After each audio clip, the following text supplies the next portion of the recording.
The late Gary Moore was one of the most influential and well-respected guitarists in rock history.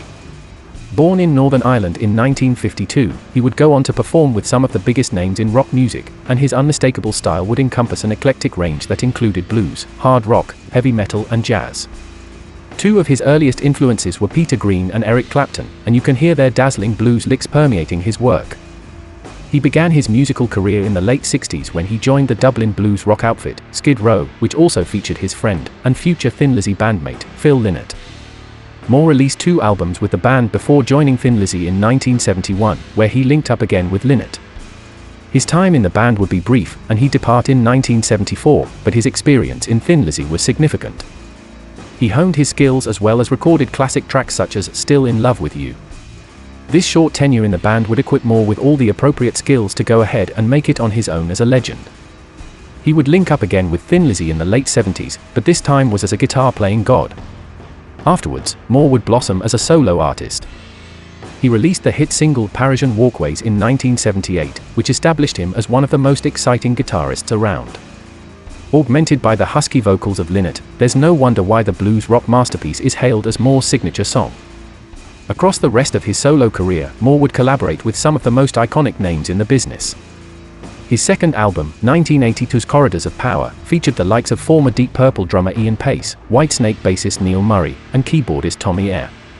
Most notably, though, his 1990 album, Still Got the Blues, saw Moore returning to the blues roots, those that had informed his style as a teenager. On the record, he collaborated with 3 of the most lauded living guitarists, Albert King, Albert Collins, and former Beatles guitarist George Harrison. Collaborating with these 3 pioneers is a testament to just how respected Moore had become by the dawn of the 90s. Sadly, Moore passed away at the age of 58 in 2011 due to a heart attack that was attributed to the drinking problem he developed later in life. However, Moore still lives on through the incredible music he produced in his lifetime. He also lives on through the numerous interviews he gave over his life, wherein he discussed his complex artistry, giving fans an insight into his mind. Luckily for us, a few years prior to his death, Moore appeared on the Planet Rock radio show My Planet Rocks, and discussed his favorite songs of all time and why they inspired him so much. It was perhaps the most revealing interview Moore ever gave regarding his musicianship. Unsurprisingly, the first record that he chose was Hideaway, by revered London outfit John Mayall and The Blues Breakers.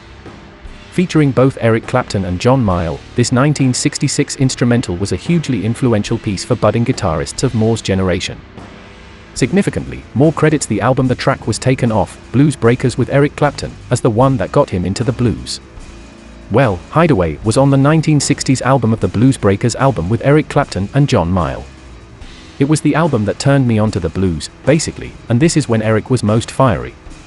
He was only like 21 when he made this record, and it's an incredible piece of guitar playing. It's a Freddie King instrumental, and Eric sort of tells his own version. He is kind of showing the world what he is made of. So it's a great track, Moore said. The next song that Moore mentioned is Jimi Hendrix's Manic Depression.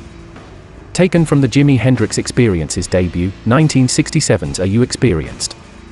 This fan favorite of Hendrix's was the one that confirmed to Moore just how much of an iconoclast the Seattle native was.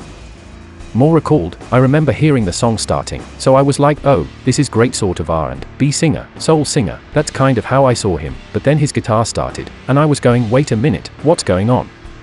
This guy can be really special, something is going to happen. And the next thing he puts the guitar up to his face, and I was thinking, this guy plays with his teeth. How Phil Lynott defied expectation and became a rock hero. Another entry on the list that isn't so surprising is the Beatles' Here Comes the Sun. Moore made it very clear over his lifetime that he owed a lot to George Harrison, particularly in the way that the Quiet One constructed his solos. He admitted, from him, I've learned about melody a lot, from him and Hank Marvin, actually. Moore would learn a lot from playing alongside Harrison, and these were invaluable lessons that helped him take his playing up a notch. He said, he would just put this little lick in it, would have some little maybe fast bits in it and just be kind of outside what you would imagine in the solo for that song to be. He added, he really was a giant in the music world for me, very sadly missed. Another player who accounts for the swaggering bluesy licks that Moore did so well was B.B. King. Picking King's track, The Thrill Is Gone, as Moore explained, I love minor key blues for a start. It's in C minor, so right there it's where it got me, before you even start with the lyric.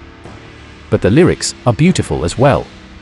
I love, kind of, sad sort of love songs that are played in that kind of blues mode. I love that, I've always liked it, going back to Peter Green and people like that. That sort of minor key thing to me in the blues and the guitar, they just go together so well, and he is a master of it. No list of Gary Moore's favorite songs would be complete without a nod to the aforementioned Peter Green's Fleetwood Mac. Choosing their enduring romp, Black Magic Woman, which to many is Green's masterwork, Moore opined, I just think it represents Peter Green in so many ways. A lot of people think of Peter Green just as a great blues guitarist, but he was also a great singer and great songwriter. This was a very early effort from him, and it's such a simple song. It was covered by Santana later on, as you probably know, and became a huge hit for Santana. But this is the original version, and to me, it says it all. Of course, the final track that Moore picked was the 1979 Thin Lizzy hit, Sarah. Written by Lynott and Moore about the former's newborn daughter, it is perhaps the best song that was born out of the Lynott-Moore partnership. He remembered, we did that, and Tony Visconti, producer, spent ages with me getting the guitar that very clean guitar sound. He put through eventide harmonizers and all kinds of things. I had this kind of little pedal, a distortion thing.